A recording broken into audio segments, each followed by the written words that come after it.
Hello friends, welcome back to my channel SRK drama explain. Friends, ये video मैं लोगों के एंटरटेनमेंट के लिए बनाती हूँ, so please watch full, share, subscribe and like this video. जैसे कि फ्रेंड मैंने कहा था प्रीवियस पार्ट में कि मैं आप लोगों के लिए एक अमेजिंग सी स्टोरी लेकर आऊँगी, तो लेकर आ गई हूँ एक रिवेंज लव स्टोरी जो कि बहुत ही ज़्यादा अमेजिंग है, क्योंकि जिसमें हमारा हीरो रहता है वो हीरोइन से नफरत करता है और इस हद तक नफरत करता है कि उससे शादी करने की वो डिमांड करता है और फाइनली उसकी शादी हो भी जाती है। लेकिन आफ्टर मैरिज वो उसको बहुत ज़्यादा टॉर्चर करता है, जिसकी वजह से हमारी हीरोइन बहुत ज़्यादा हर्ट होती है और फाइनली यहाँ पर हमारी हीरोइन डिसाइड करती है कि वो उसे छोड़कर चली जाएगी। तभी हमारे हीरो को रियलाइज़ होता है कि वो तो उस लड़की से प्यार करने लगा है। वो उसे रोकने की कोशिश करता है लेकिन बहुत ज़्यादा देर हो चुकी थी, क्योंकि हीरोइन ने डिसाइड कर लिया था कि वो उसे छोड़कर जाएगी। तो देखते हैं इस ड्रामे में क्या हमारे हीरो को हमारी हीरोइन मिल पाती है या नहीं। यहाँ पर दिखाया जाता है जो रत्ना रहती है वो लॉन्ग के साथ कसिनो में आई हुई रहती है। वो बोलती है कि मैंने सुना है नियोंग यहाँ पर बहुत सारी चेंजेस करने वाली है, तो देखे तो ज़रा क्या चेंजेस करने वाली है, हो सकता है कि हमारे काम आ जाए। यहाँ पर लॉन्ग कहती है आइडिया तो मस्त है, चलो चलते हैं। यहाँ पर वो मैनेजर के पास जाती है और उसे पूछती है कि नियोंग कौन से चेंजेस करने वाली है, लेकिन मैनेजर उसे इन्फॉर्मेशन प्रोवाइड नहीं करता है क्योंकि अभी वो सारे काम हुए नहीं होते हैं। यहाँ पर जो लॉन्ग रहती है वो मैनेजर से बोलती है कि ये भी उसी घर में रहती हैं, मेंबर्स है, तो इन्हें भी जानने का हक है, लेकिन मैनेजर मना कर देता है। यहाँ पर जो रत्ना रहती है वो देखती है कि नियोंग किसी के साथ जा रही है, तो वो उन लोग को फॉलो करने लगती है क्योंकि उसे कुछ आइडिया मिल जाता है। यहाँ पर नियोंग टिंग को बता देती है कि वो वेकेशन हाउस लेने वाली है जो कि बहुत अमाउंट लगने वाला है और वो कसिनो के पैसों से लेगी। आई नो वो इलीगल है, वो इसलिए ऐसा कर रही होती है ताकि कौन उस पर गुस्सा करे। यहाँ पर टीनू से बताता है कि अगर तुम ऐसा करोगी तो हो सकता है तुम भी इसमें फंसो और जेल जाओ। नियोंग बोलती है मुझे सब कुछ चलेगा क्योंकि मुझे कौन के साथ नहीं रहना है, और ये सारी बातें सुन लेती हैं जो रहती है रत्ना और लौंग। यहाँ पर वो लोग बोलती हैं चलो अच्छा आइडिया मिल गया है, इसके थ्रू हम कौंग और नियोंग को अलग कर सकते हैं। अब जब कौंग को पता चलेगा कि नियोंग उसके पैसों को उड़ा रही है तो वो ज़रूर उसे डिवोर्स दे देगा। तभी रत्ना देखती है कि जो नियोंग है वो कहीं जा रही है, तो वो उसके कार को फॉलो करती है। अब यहाँ पर हमारे कॉन्ग को दिखाया जाता है जो अपनी वेडिंग फोटोज़ को देख रहा होता है और बेस्ट मेमोरीज को याद करते हुए सोचता है कि पता नहीं कब ऐसे दिन आएंगे। यहाँ पर दिखाया जाता है वो फोटोज़ पर सॉरी लिखता है और नियोंग को सेंड करने का डिसाइड करता है, लेकिन वो बोलता है ये कुछ ज़्यादा ही हो जाएगा। नियोंग तो उसे बिल्कुल भी एक्सेप्ट नहीं करेगी, तो वो बोलता है ये आइडिया मुझे ड्रॉप करना पड़ेगा। अब यहाँ पर दिखाया जाता है वो बैठा रहता है और पास्ट के बारे में ही सोचता रहता है कि मेरी गलतियों की वजह से आज नियोंग मुझे मिलकर भी मेरे पास नहीं है। अब नेक्स्ट सीन में दिखाया जाता है जो हमारी नियोंग रहती है वो जाती है एक वैकेंसी पर जहाँ पर उसे हाउसेस के कलेक्शन दिखाए जाने वाले थे, तो ये तौर को लेकर जाती है। तभी तौर को कुछ डाउट होता है, उसे लगता है कि कोई फॉलो कर रहा है, लेकिन रत्ना और लौंग छुप जाते हैं। अब यहाँ पर दिखाया जाता है जो हमारी नियोंग रहती है वो तौर के साथ आती है। यहाँ पर जो हाउस डिज़ाइनर रहती है उसे डिफरेंट टाइप के डिज़ाइंस दिखाती है और कहती है कि मैम आपको जो भी पसंद आएगा आप ले लेना। यहाँ पर रत्ना के कहने पे लोग उन लोग की वीडियो बनाती है और फोटोज़ लेती है ताकि वो सबूत के तौर पर कौन को दिखा पाए। अब यहाँ पर दिखाया जाता है जो हमारी नियोंग रहती है वो बोलती है कि मुझे ऐसा वैसा हाउस नहीं चाहिए, बहुत बड़ा हाउस चाहिए, अमाउंट की फिक्र तुम मत करना, अमाउंट जो भी रहेगा मैं पे करूँगी। इधर दिखाया जाता है लॉन्ग जब वीडियो बना रही होती है तभी वहाँ की एक एम्प्लॉय आती है और उससे कहती है कि मैम आप वीडियो की बना रही हो, जिस पर रत्ना कहती है कि यहाँ की जो हाउसेस कलेक्शन है बहुत ज़्यादा अच्छा है, मैं उन लोग की फ़ोटोज़ ले रही थी ताकि मैं अपने हस्बैंड को दिखा सकूँ और ये लेने के लिए एग्री कर सकूँ, जिस पर वो उसे अपना विजिटिंग कार्ड देती है। यहाँ पर नियोंग कह रही होती है कि उसे बहुत बड़ा हाउस चाहिए, जिस पर वो लेडी बोलती है कि ठीक है आपको बड़ा हाउस चाहिए तो आपको थोड़ा वेट करना पड़ेगा। यहाँ पर दिखाया जाता है हमारी लौंग का पैर फिसल जाता है जिसे संभालने के लिए कौंग आगे बढ़ता है, तभी लौंग उन लोग की वीडियो बना लेती है ताकि वो कौंग को गलत तरीके से वो वीडियो शो कर पाए। यहाँ पर दिखाया जाता है रत्ना के कहने पर लौंग वो वीडियो को कौंग के फ़ोन पर सेंड कर देती है। यहाँ पर दिखाया जाता है जो हमारा कौंग रहता है वो बैठे रहता है, तभी वो वीडियो आती है तो वो वीडियो को देखने लगता है। जब वो वीडियो देखता है कि नियोंग तौर के साथ है तो वो गुस्से में आ जाता है और यहाँ पर वो सोचता है कि आखिर वो लोग कहाँ गए हैं, मुझे बगैर बताए नियोंग कहीं पर भी चली जाती है। जितना मैं उससे कहता हूँ कि तौर से दूर रहे, लेकिन वो उसी के उतनी ही करीब जाती है।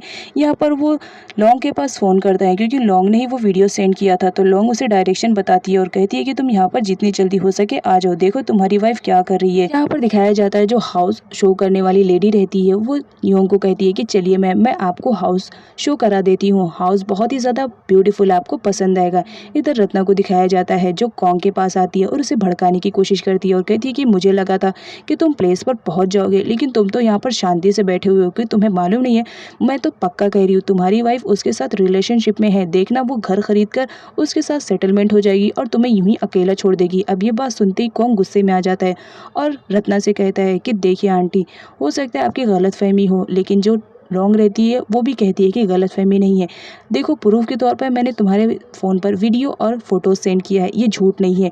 अब इस बात पर जो हमारा कॉन्ग रहता है वो फटाफट अपना जैकेट पहनता है और अपनी गाड़ी को स्टार्ट करके वहाँ चले जाता है। इधर इम को दिखाया जाता है जो अब कसिनो की मैनेजर बन चुकी हुई होती है, जो कि नियोंग की साइड से रहती है। यहाँ पर टीनू से बताता है कि ना ही आज कसिनो में कॉन्ग आया है और ना ही नियोंग आई है, तो उनके सारे काम आज तुम्हें ही हैंडल करने पड़ेंगे। यहाँ पर टीन को दिखाया जाता है वो इम को सारे लोगों से इंट्रोड्यूस करवाता है और सारे काम को समझाता है। इम बहुत ही इंटेलिजेंट गर्ल रहती है, वो हर काम को प्रॉपरली अच्छे से करती है और हर चीज़ को अच्छे से समझ लेती है। जिस पर टीन कहता है आई होप अब तुम सारी चीज़ों को समझ चुकी हुई होगी। तभी वहाँ पर प्रे आ जाती है जो इम को कहती है कि पता नहीं कैसे कैसे लोग आ जाते हैं कसिनो में काम करने के लिए। तभी इम को गुस्सा आता है और वो प्रे को हिट ही करने वाली रहती है, लेकिन सामने टीन आ जाता है जो थप्पड़ टीन को लग जाता है। यहाँ पर इम उससे सॉरी कहती है, लेकिन वो साथ ही साथ प्रे को कहती है बहुत जल्द तो मैं यहाँ से रफा चक्कर करते बैठूंगी, देख लेना। अब नेक्स्ट सीन में दिखाया जाता है जेनी और प्रे एक साथ बात करते रहते हैं और कहते हैं कि ये इम कुछ ज़्यादा ही एडवांस हो रही है, इसका कुछ तो करना पड़ेगा वरना सर से पानी ऊपर चला जाएगा। अब सीन नियोंग को दिखाया जाता है जो फाइनली उस हाउस वेकेशन पर पहुंच चुकी हुई होती है। यहाँ पर नियोंग बहुत ज़्यादा एक्साइटेड रहती है हाउस को देखने के लिए। वो हाउस के कलेक्शन को देखती है और फाइनली एक घर उसे बहुत ज़्यादा पसंद आता है। उसके ड्रीम के ही अकॉर्डिंग वो हाउस रहता है। वो बोलती है ये डन रहेगा, मैं इसे ही लूँगी। इधर कॉन्ग को दिखाया जाता है जो फाइनली नियोंग के फ़ोन को ट्रैक करता हुआ वहाँ पर पहुँच जाता है। यहाँ पर एम्प्लॉयज़ के थ्रू मालूम पड़ता है कि नियोंग जो मैम है उन्हें फाइनली एक घर पसंद आ गया है और वो अपने हस्बैंड के साथ देख रही है वो घर। यहाँ पर जब वो सुनता है हस्बैंड के साथ देख रही है तो बहुत ज़्यादा गुस्से में आ जाता है। वो समझ जाता है कि तौर को ये लोग नियोंग का हस्बैंड समझ रहे हैं। यहाँ पर कॉन्ग उन लोग की कंफ्यूजन को क्लियर करता है और कहता है कि नियोंग का हस्बैंड मैं हूँ। यहाँ पर दिखाया जाता है जो हाउस शो करने वाली लेडी रहती है उसे भी कंफ्यूजन हो जाती है, वो उन दोनों को हस्बैंड वाइफ समझती है। लेकिन यहाँ पर नियोंग उसकी कंफ्यूजन को क्लियर करती है और बताती है कि तौर उसका बेस्ट फ्रेंड है, उसका हस्बैंड नहीं है, जिस पर वो उसे सॉरी बोलती है। अब नेक्स्ट सीन में दिखाया जाता है हमारे कॉन्ग को जो कि फाइनली नियोंग के पास पहुंच चुका होता है। जब वो देखता है तो नियोंग वहां पर खड़ी रहती है। अब यहाँ पर दिखाया जाता है जो तौर रहता है वो वॉशरूम में रहता है, तभी वो बाहर आ जाता है और अपने शर्ट के बटन को बंद करते रहता है। तौर को ऐसी कंडीशन में देख कर कॉन्ग गलत समझ लेता है और यहाँ पर वो तौर की खूब पिटाई करता है। नियोंग उसे रोकने की कोशिश करती है, जिस पर कॉन्ग बोलता है आज तो तुम चुप ही रहो, और वो उसे भी धक्का दे देता है और तौर को मारने लगता है। यहाँ पर जो हमारी नियोंग रहती है वो वापस से आती है और कॉन्ग को रोकने की कोशिश करती है, लेकिन कॉन्ग तो तौर को बहुत ज़्यादा मार चुका था, जिसकी वजह से तौर बेहोश हो जाता है।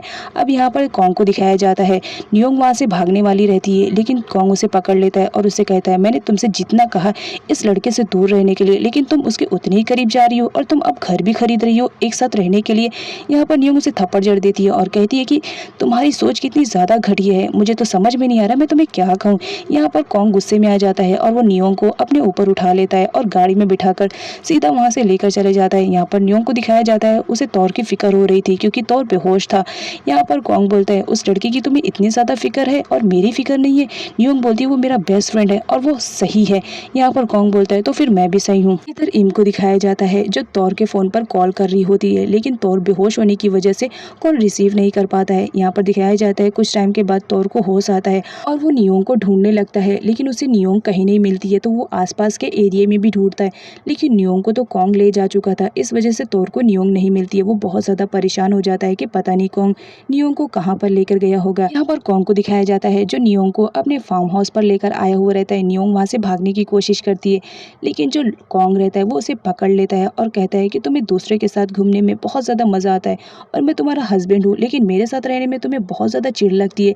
जिस पर नियोंग कहती है कि तुम मेरे हस्बैंड ज़रूर हो बट मैं तुम्हें अपना हस्बैंड नहीं मानती हूँ। अब इस बात पर कॉन्ग को गुस्सा आता है। वो नियोंग को अपने कंधे पे उठाकर सीधा कमरे में लेके जाता है और उसके साथ टाइम स्पेंड करने लगता है।